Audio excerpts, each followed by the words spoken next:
오늘 우리 함께 보실 말씀은요, 마태복음 4장 1절에서 11절까지 말씀입니다. 오늘 우리 함께 보실 말씀은 마태복음 4장 1절에서 11절까지 말씀입니다. 우리 앞에도 있으니까요, 또 갖고 오신 성경책 갖고 계시면 우리 성경도 찾으면서 함께 보셨으면 좋겠습니다. 우리 한 절씩 읽겠습니다. 그때 예수님께서 성령에게 이끌려 마귀에게 시험을 받으러 광야로 가사 시험하는 자가 예수님께 나와서 가로되 내가 만약 하나님의 아들이거든 명하여 이 돌들을 떡덩이가 되게 하라.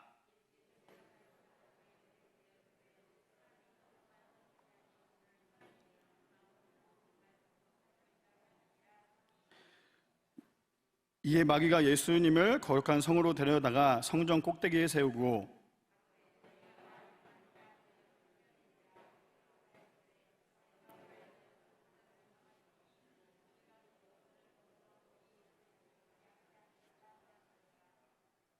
예수님께서 이르시되 또 기록되었으되 주 너희 하나님을 시험치 말라 하였느니라 하신대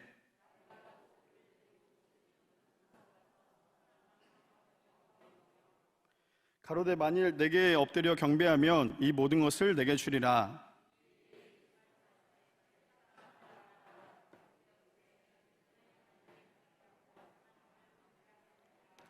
다 같이 읽겠습니다. 시작. 이에 마귀는 예수님을 떠나고 천사들이 나와서 수종드니라. 아멘. 잠깐 기도하고 우리 함께 말씀 나누겠습니다. 하나님 감사합니다. 하나님께서 오늘도 이 자리 가운데 우리를 불러주시고 오늘도 호흡할 수 있도록 우리에게 생명을 허락해 주신 하나님 너무나 감사합니다. 우리가 드려진 이 예배가 하나님 받으시기에 가장 아름다운 모습으로 최고의 것, 최선의 것을 드릴 수 있는 귀한 이 시간 될 수 있도록 주님 마음껏 축복하여 주옵소서. 하나님 이 시간 가운데 우리가 함께 말씀을 나누고자 합니다. 전하는 자나 듣는 자나 동일한 은혜 가운데 부어주시고 부족하고 무능하여서 하나님 말씀 변질시키는 것이 아니라 이 시간 가운데 오로지 복음만이 하나님의 말씀만 전파될 수 있는 귀한 이 시간 될 수 있도록 성령이 강하게 역사해 주시고 듣는 우리 성도님들에게 들을 귀를 허락해 주셔서 하나님의 음성이 들려지고 깨달아질 수 있는 귀한 이 시간 될 수 있도록 성령님 함께하여 주옵소서. 이 시간도 주님께서 함께 하실 줄 믿사옵고 예수님의 이름으로 기도합니다. 아멘. 오늘 우리 함께 보실 말씀의 제목은요, 타협하지 않는 신앙. 오늘 말씀의 제목은 타협하지 않는 신앙이라는 주제를 가지고 우리 함께 말씀을 나누도록 하겠습니다. 벌써 오늘이 2020년도가 시작된 지요 7월의 첫날이기도 하죠. 우리가 잠깐 눈을 감았다 눈을 떴는데 어느새 2020년도가 훌쩍 지나고 이제 반을 지나서 이제 하반기를 향해서 가고 있습니다. 우리 성도님들은 2020년도가 시작이 되었을 때 어떠한 마음으로 시작을 하셨습니까? 바라기는 2020년도 마지막 날까지 처음 마음 그대로 변치 않고 또 그 기도 제목대로 끝까지 완주하시는 사랑하는 우리 교회 성도님들 되시기를 축복합니다. 오늘은 우리가 또 코로나로 인하여서 옆에 있는 분들과 이야기가 조금 힘들 것 같아서요, 오늘은 내 자신에게 이렇게 한번 고백을 해봤으면 좋겠어요. 우리 내 자신에게 한번 이렇게 얘기해 볼까요? 말씀이 기준이 됩시다. 시작. 말씀이 기준이 됩시다. 네, 한 번 더 해볼까요? 졸지 맙시다. 시작. 졸지 맙시다. 한 번 더 해볼까요? 내 자신에게 축복합니다. 시작. 축복합니다. 네, 감사합니다. 존 파이퍼 목사님께서요, 이러한 말씀을 하셨어요. 말씀보다 사람의 말에 신앙의 기초를 둔다면 로마 카톨릭과 다를 게 없다. 기독교 신앙은 오직 성경에 기초를 둔다라고 존 파이퍼 목사님께서 이렇게 말씀을 하셨습니다. 하나님의 말씀이 우리의 삶의 기준이 되지 않는다면요, 우리는 하나님의 말씀이 아니라 사람의 말에 좌로나 우로나 치우칠 수밖에 없고요, 하나님의 말씀보다 우리가 앞설 수밖에 없다라는 거죠. 하지만 하나님의 말씀이 우리의 삶 가운데 기준이 된다면 오늘도 우리는 하나님과 함께 동행할 수 있는 귀한 삶이라는 사실을 기억하시기를 바랍니다. 신앙에 있어서요, 기초는 정말 중요합니다. 신앙뿐만 아니라 무엇을 하든 간에 이 기초라는 것은 정말 중요하죠. 기초가 제대로 자리 잡히지 있지 않으면 우리가 무엇을 하든 간에 어려움을 볼 수밖에 없습니다. 하지만 우리가 신앙이든 운동이든 무엇이든 간에 기초가 우리가 제대로 자리가 잡혀 있으면 우리는 무엇을 하든 간에 잘 해낼 수 있습니다. 예전에 제가 이제 헬스 트레이너 일을 할 때의 일입니다. 저번에는 헬스 트레이너 이야기를 하면서 다이어트에 대해서 얘기를 했다면 이번에는 헬스를 하기 위해서 가장 기본적인 게 무엇일까라는 거에 대해서 함께 좀 나눠보기를 원하는데, 물론 헬스뿐 아니라 모든 운동의 기본은요, 이 스트레칭이라는 거예요. 아무리 뛰어난 운동선수라고 할지라도요, 스트레칭을 내가 얼마나 잘했느냐 아니면 잘하지 못하느냐에 따라서 운동하는 거에 어려움이 있다는 거죠. 그러나 그 스트레칭을 귀찮게 생각을 하게 되면요, 무엇을 하든 간에 내 근육이 혹은 내 뼈가 손상을 입을 수 있습니다. 웨이트 운동도 마찬가지입니다. 무거운 기구를 들기 위해서는요, 반드시 스트레칭을 해야 합니다. 스트레칭으로 근육을 충분히 풀어주고 당겨줘야지만 기구를 들 때 별탈 없이 할 수 있습니다. 근데 그것뿐만 아니라요, 운동을 시작할 때 스트레칭을 시작을 했다면 운동을 마지막 끝나고 난 다음에도 동일하게 스트레칭으로 운동을 마무리를 해야 합니다. 그래야지만 몸이 좀 당기거나 이런 것들을 방지할 수 있고요, 몸이 좀 더 원활하게 돌아갈 수 있습니다. 왜 그래야만 합니까? 가장 기본이기 때문입니다. 신앙도 마찬가지라는 거예요. 우리의 기초가 무엇입니까? 하나님의 말씀을 제대로 알고요, 제대로 읽고 제대로 묵상해야 합니다. 내 마음대로 해석하는 것이 아니라 하나님께서 무엇을 말씀하시는지에 대해서 깊이 묵상해야 하고 또 그것에 대해서 공부를 해야 합니다. 이단은요, 다른 먼 곳에 있는 것이 아니에요. 이단은 내가 하나님의 말씀을 변질시키고 하나님의 말씀을 제대로 전하는 것이 아니라 잘못 자신의 생각대로 하나님의 말씀을 전하게 되면 그게 바로 이단이 될 수밖에 없다라는 거죠. 우리의 무능함으로 하나님의 말씀을 변질시켜서도 하나님의 말씀을 초라하게 만들어서도 안 됩니다. 오늘 본문 결론부터 이야기하자면요, 결론은 마귀는 하나님의 말씀을 변질시켜서요, 예수님을 시험하는 그러한 본문의 내용입니다. 그래서 오늘 본문을 보면 40일 동안 예수님께서 금식을 하시죠. 그리고는 시험에 대해 금식하신 후에 시험에 관한 이야기입니다. 예수님께서 본격적으로 사역하기 전에 그런 이야기죠. 마귀에게 시험을 받으시기 전에 예수님께서는요, 성령님의 인도하심으로 광야로 갑니다. 그리고는 세 가지의 시험을 받죠. 첫 번째 시험은 마귀가 예수님께 돌들을 떡으로 만들라고 얘기를 합니다. 그러자 예수님께서 신명기 말씀을 통해 답변하시죠. 기록되었을 때 사람이 떡으로만 살 것이 아니요 하나님의 입으로 나오는 모든 말씀으로 살 것이니라 라고 말씀하십니다. 그리고는 두 번째 시험이 또 바로 이어집니다. 마귀가 예수님의 꼭대기를 세워서 이렇게 이야기를 합니다. 내가 만약 하나님의 아들이거든 뛰어내려 봐라 라고 예수님께 시험을 하죠. 그러자 예수님께서 또다시 신명기 말씀을 통해서 이렇게 말씀하십니다. 또 기록되었을 때 주 너의 하나님을 시험치 말라 하였느니라. 그리고 마귀가요, 마지막 세 번째 시험을 합니다. 그 시험은 예수님을 높은 산으로 데리고 가서 천하만국을 보여주며 또 그의 영광을 보여주며 이렇게 이야기합니다. 만일 내게 엎드려 경배하기만 하면 이 모든 것을 내게 주리라 라고 얘기하죠. 그러자 예수님께서 이렇게 말씀하십니다. 아주 강력하게 말씀하시죠. 사단아 물러가라. 주 너희 하나님께 경배하고 다만 그를 섬기리라 라고 예수님께서 사단에게 꾸짖습니다. 그리고는 마귀는 떠나가고요, 천사들이 예수님께 수종 드는 내용이 오늘 본문에 대한 내용입니다. 그래서 오늘 본문을 가지고요, 타협하지 않는 신앙이라는 주제를 가지고 우리가 함께 세 가지로 나눠보기를 원하는데, 첫 번째는요, 말씀이 변질이 되면 육체는 편한 신앙으로 타협하게 된다는 거예요. 첫 번째는 말씀이 변질이 되면 육체는 편한 신앙으로 타협을 합니다. 우리 본문 3절 한번 읽어볼까요? 본문 3절 시작. 시험하는 자가 예수께 나와 가로되 내가 만일 하나님의 아들이거든 명하여 이 돌들이 떡덩이가 되게 하라라고 합니다.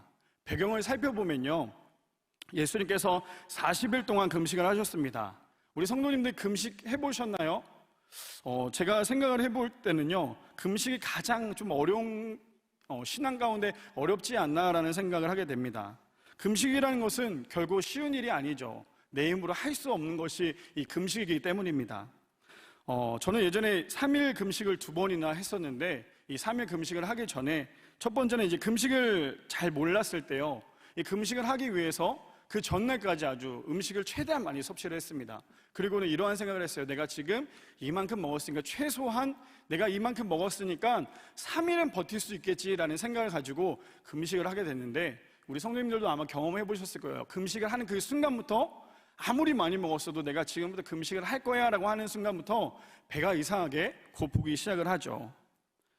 금식은 절대로 내가 하는 것이 아니라 하나님의 도움으로 하나님께서 나의 모든 것을 다 내려놔야 진정한 금식이 될 수 있는 것이 바로 금식입니다. 그래서 굶는 것과 금식은요 다릅니다. 굶는 것은 우리가 때로는 살을 빼기 위해서 굶기도 하지만 나의 금식은요 나의 상황 최악까지 몰았을 때 과연 나는 하나님께 더 매달릴 수 있을까라는 것이 금식입니다. 사람이 살아가는 데 있어서 정말 중요한 것은요 바로 이 의식주입니다. 그 중에 이 식이라는 음식은요 정말 중요합니다. 옷과 집은 없어도 어찌됐건 살아갑니다. 그러나 40일 동안 금식은 정말 쉽지 않은 일입니다. 오직 하나님의 도움이 아니고서는 절대로 불가능한 일이죠. 그런데 배경을 보니까요 예수님께서 40일 동안의 금식을 밤낮 쉬지 않고 했음에도 불구하고 성령님에 이끌려 마귀에게 시험을 받기 위해 광야로 갑니다. 광야가 어떤 곳입니까? 아무것도 없어요. 주변에 어떠한 것들도 없다라는 거죠. 어떠한 도움도 받을 수 없는 것이 바로 광야입니다. 그러니 진짜 믿음을 볼 수 있는 곳이 바로 이 광야라는 거죠. 아무것도 없는 곳에서 마귀가 예수님께 첫 번째 시험을 합니다. 조롱하는 말투로 예수님께 이렇게 얘기하죠. 네가 만약 하나님의 아들이거든 명하여 이 돌들을 떡덩이가 되게 하라라고 얘기합니다. 광야에 얼마나 많은 돌들이 있겠어요. 그 돌들을 들어서 떡이 되라고 이야기를 합니다. 예수님의 능력이 그딴 돌 하나 떡으로 만들지 못했을까요? 사실 예수님께서 돌을 떡으로 만드셨어도요 그것은 절대로 죄가 아니라는 거죠. 너무 허기진 상태이기 때문에 아주 달콤한 유혹일 수 있습니다. 그러나 예수님께서는 하나님의 말씀을 변질시키는 마귀에게 하나님의 말씀을 가르쳐 주십니다. 단순히 돌을 떡으로 만드는 것이 중요한 것이 아니라요 하나님의 말씀을 변질시키는 것에 대해서 이렇게 말씀하십니다. 기록되었을 때 사람이 떡으로만 살 것이 아니요 하나님의 입으로 나오는 모든 말씀으로 살 것이니라 하였느니라 라고 말합니다. 창세기 첫 부분을 보면요 아담과 하와의 사건이 나옵니다. 아담과 하와 사건은 우리가 아마 너무나도 잘 알죠. 하나님께서 에덴 동산의 모든 것을 먹고 즐기되 동산에 있는 중앙에 있는 것은 먹지 말라라고, 그것이 선악과죠. 그런데 뱀의 유혹이 하나님의 말씀을 변질시킵니다. 그래서는 창세기 3장에 보니까 이렇게 뱀이 하나님의 말씀을 변질시키는데요, 하나님이 참으로 너희더러 동산 모든 나무의 실과를 먹지 말라 하더냐라고 하나님의 말씀이 인용하는 듯 하지만 하나님의 말씀을 변질시켜서 이 하와를 꼬십니다. 하나님의 입에 나온 것은요, 창세기 2장 16절에 이렇게 얘기하죠. 여호와 하나님이 그 사람에게 명하여 가라사대 동산 각종 나무의 실과는 내가 임의로 먹되라는 것이 하나님의 말씀이라는 거예요. 하나님의 말씀은 먹어도 된다라고 말씀하시지만 17절에 보니까요, 선악을 알게 하는 나무의 실과는 먹지 말라, 내가 먹는 날에는 정령 죽으리라 라고 하는 것이 하나님의 말씀이었다라는 거죠. 뱀이 하나님의 말씀을 변질시키자 하와도 뱀의 이야기를 듣고는 하나님의 말씀을 변질시킵니다. 창세기 3장 2절에서 3절에 보니까요, 여자가 뱀에게 이렇게 얘기합니다. 여자가 뱀에게 말하되 동산 나무의 실과를 우리가 먹을 수 있으나 동산 중앙에 있는 나무의 실과는 하나님의 말씀에 너희는 먹지도 말고 만지지도 말라, 너희가 죽을까 하노라 하셨느니라 라고 얘기합니다. 창세기 말씀을 한 주 동안의 묵상을 하면서 왜 하나님께서 동산 중앙에, 그것도 너무나 잘 보이는 곳에 선악과를 두셨을까라는 거에 대해서 좀 깊이 생각을 해봤던 것 같아요. 예전에 20대 초반에 이제 현금 수송이라고 아셔요? 그 ATM 기계를 돈을 넣었다 뺐다 하는 그런 일을 이제 했었는데요. 현금 수송을 하다 보니까 그래서 돈이 부족하면 또 돈을 채워넣고요, 또 돈이 많으면 회수하는 것이 그 현금 수송에서 하는 그런 일입니다. 그 일을 할 때요, 처음에 한 달간 뭘 하냐면 밀폐된 사무실에 사람을 다 집어넣어요. 새로 온 그런 신입사원들을 다 집어넣어요. 그리고는 문을 딱 닫아요. 그러면 그 앞에 뭐가 놓여져 있냐면 10,000원짜리가, 저는 아마 태어나서 처음으로 그렇게 많이 본 것 같아요. 한 10억 이상 10,000원짜리가 바로 앞에 놓여져 있어요. 그래서 한 달 동안 뭘 하냐면 그 10,000원짜리를 주워다가 계속 기계를 넣어서 얼마 뭐 때로는 미션도 있어요. 뭐 100만 원을 묶어라, 1,000만 원을 묶어라 해서 그렇게 미션을 주면서 그 안에 밀폐된 공간에 넣습니다. 그러면 처음에 어떤 생각이 드냐면 와, 이 돈 정말 많다라는 생각을 해요. 근데 사각지대까지도 그 CCTV가 달려 있어요. 그러니까 내가 이 돈을 10,000원이라도 주스면은 절도가 되겠죠. 그래서 그 돈을 계속 이제 세면서 한 달을 지냅니다. 그리고 한 달이 지나고 난 다음에 본격적으로 이제 일을 하기 시작을 하는데요. 그래서 하기 전에 팀장에게 한번 이렇게 얘기를 해봤어요. 팀장님, 왜 한 달에 돈만 세게 합니까? 라는 질문을 했어요. 그러자 그 팀장님이 뭐라고 얘기하냐면, 한 달 동안 수많은 돈을 계속 보게 해서 돈으로 보지 않게 하기 위해서 그 안에 가둬서 돈만 계속 세게 한다라고 이야기를 했습니다. 그러면서 어떤 목사님이 에덴 동산 중앙에 있는 선악과를 이렇게 말씀하셨는데요. 이렇게 얘기합니다. 하나님께서 아담과 하와를 너무 사랑하셔서 죄를 지을 것이라는 것을 알고 있음에도 불구하고 어딜 가나, 동쪽이든 서쪽이든 남쪽이든 어딜 가나 보이는 곳에 둔 이유는 죄를 죄로 보지 못하게 하기 위함이 아닐까요? 라는 그러한 설교를 하셨습니다. 화려한 것을 자주 봐도요, 또 좋은 것을 자주 보게 되면요, 질리게 됩니다. 어쩌면 하나님께서 만드신 피조물을 너무나도 사랑하셨기 때문에 끝까지 그 피조물을 믿고 함께 하기 위한 하나님의 사랑이 아닐까요? 그러나 하와는 하나님의 말씀을 변질시킵니다. 무슨 말입니까? 하나님의 말씀이 변질이 되자 하나님의 말씀이요, 축복의 말씀이 아니라 저주의 말이 된다는 거죠. 하나님은 저주의 하나님이 아니십니다. 어떻게 해서든 함께 하기를 원하시는 분이 하나님이시라는 거죠. 그러나 하나님의 말씀이 변질이 되면 결국 하나님의 말씀은 저주의 말씀이 되어버리고 맙니다. 뱀이 하나님의 말씀을 변질시키자 하와도 하나님의 말씀을 변질시킵니다. 육체적인 쾌락을 위해 하나님의 말씀을 변질시켰습니다. 결국 육체적인 쾌락을 위해 하나님의 말씀을 변질시키면요, 창세기 3장 7절에 이렇게 얘기합니다. 이에 그들이 눈이 밝아 자기의 몸이 벗은 줄 알고 무화과 나무 잎을 엮어 치마를 하였더라 라고 얘기합니다. 그들의 결과라는 거예요.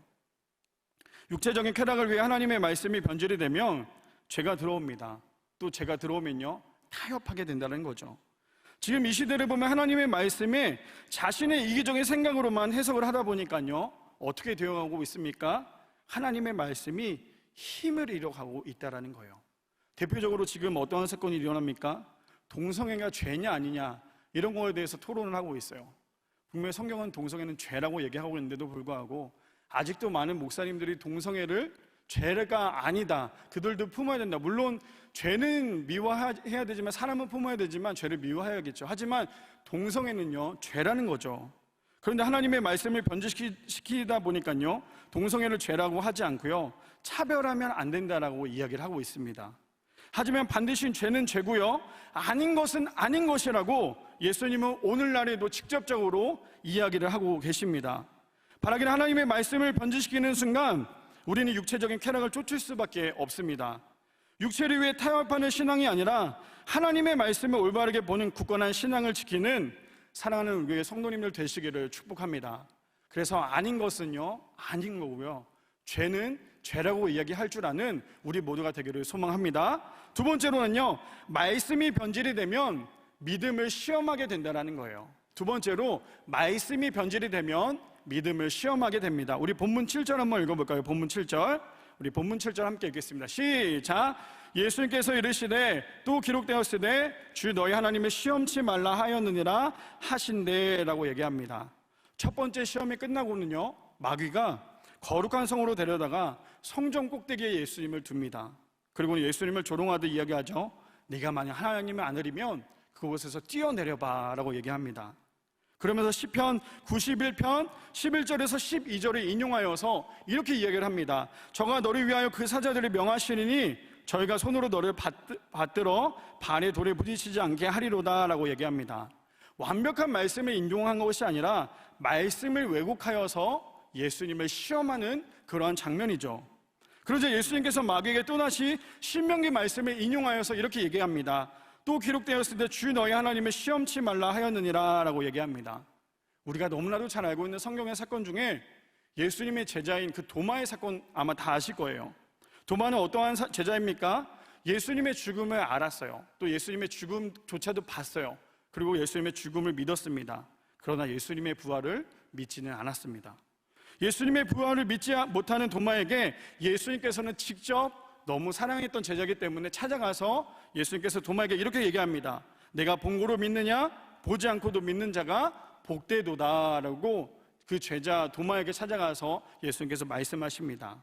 그렇다면 우리가 봐야만 믿어질까요? 우리가 꼭 그것을 봐야지만 믿어질까요? 물론 보고 믿는 것도 중요합니다. 그러나 진짜 믿음은요, 믿어질 때 보인다는 거예요.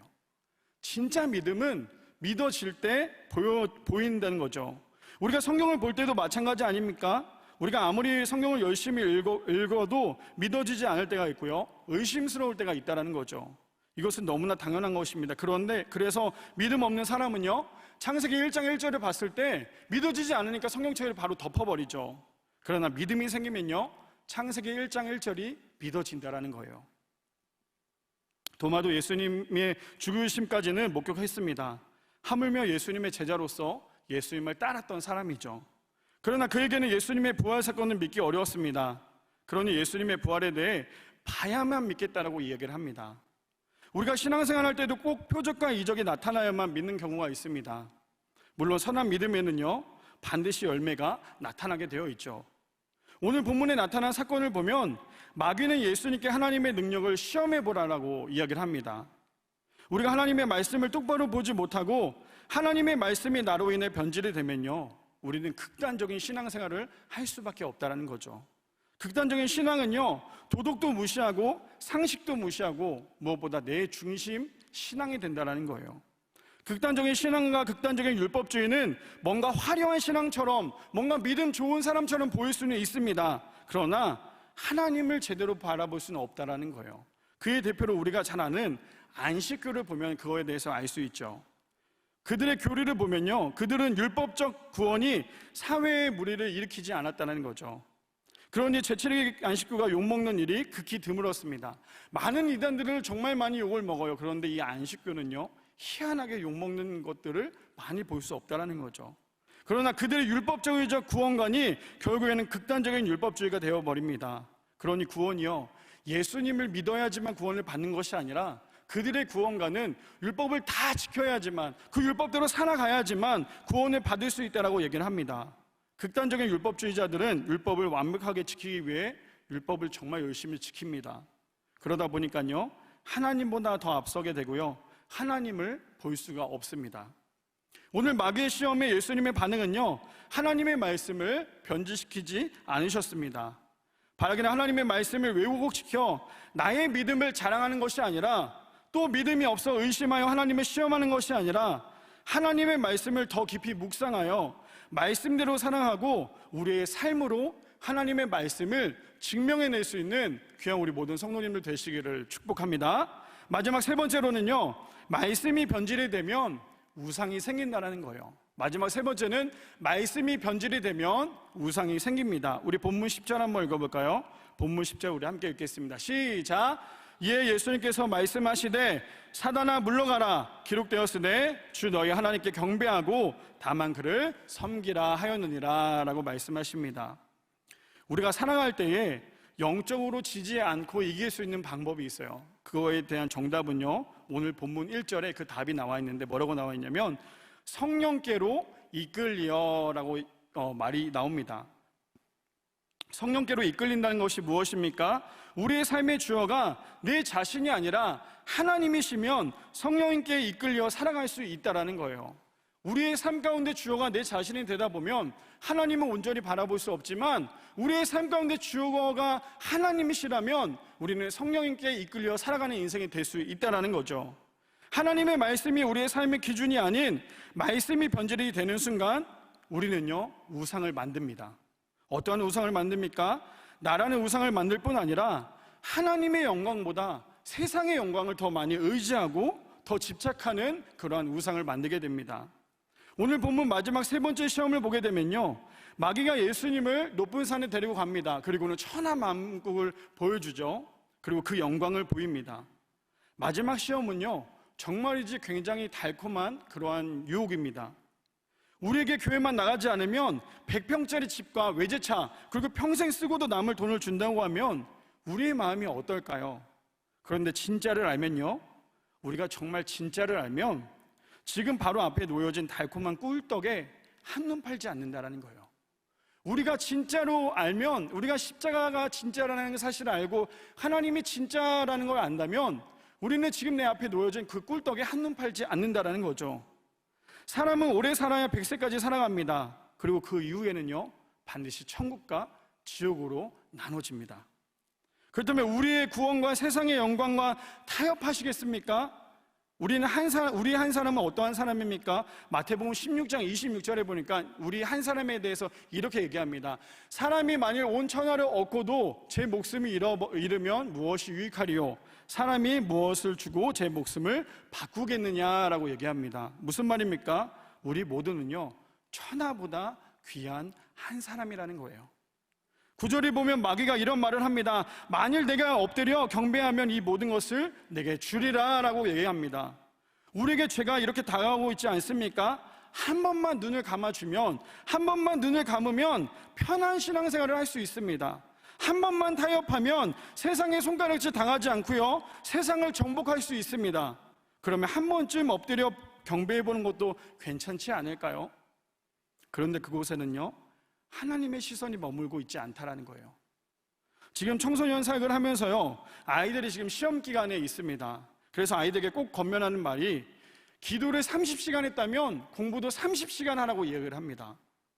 시험 기간 중에 공부는 안 하고 기도만 하면 물론 잘 찍을 수는 있겠지만, 행하지 않고 믿음만 이야기한다면 결국 건강하지 못한 신앙이 될 수밖에 없다는 거죠. 성인들도 마찬가지 아닙니까? 조금만 눈을 감고 많은 돈을 벌 수 있다면 눈을 감고 많은 돈을 버는 것이 우리의 모습 아닙니까? 올바르지 않는 모습은, 그의 삶은 하나님의 시선이 머물러 있지 않다라는 거예요.